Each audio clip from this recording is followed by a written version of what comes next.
बऱ्याच दिव्यांग बांधवांचे टेम्पररी दिव्यांग कार्ड बनलेले आहेत, पण त्याच्यावर काय झालंय, त्याच्यावर शासकीय सुविधा सर्व बंद झालेल्या आहेत. आता याचा तोटा काय होणार आहे की जे पण दिव्यांग बांधवांचे टेम्पररी ज्या UDID कार्डवर टी लिहिलेलं आहे त्या दिव्यांग बांधवांचे मासिक पेन्शन बंद होणार आहे. त्यांना येणारे शासकीय भत्ते किंवा जे महानगरपालिका नगरपालिकेचा 5% राखीव निधी होता तो सुद्धा बंद झालेला आहे. अजून कोणत्याही शासकीय योजना होत्या त्याच्यामधून त्यांना वगळण्यात आलेलं आहे. याचा आपल्या दिव्यांग बांधवांवर खूप मोठा परिणाम होणार आहे.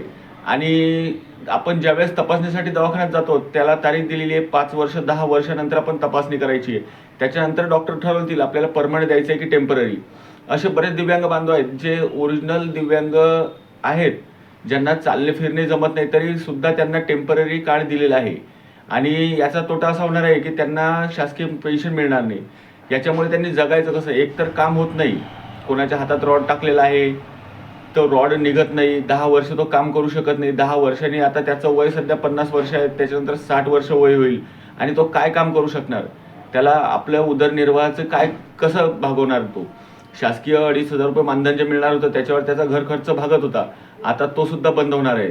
तर शासनाने एक तर टेम्पररी कार्ड बंद करावे, एक तर देऊच नाही आणि दिले तर परमनंट द्यावे, म्हणजे त्याचा शासकीय सुविधाचा लाभ चालू राहील. टेम्पररी कार्ड देतात म्हणजे तुम्ही काय करतायत, नक्की कशाला देतायत, त्याचा कुठलाही फायदा नाही आहे. मग देऊन फायदा काय? तर टेम्पररी कार्ड बंद करावे व सर्व दिव्यांग बांधवांना परमनंटच कार्ड द्यावे. धन्यवाद दिव्यांग बांधवांनो.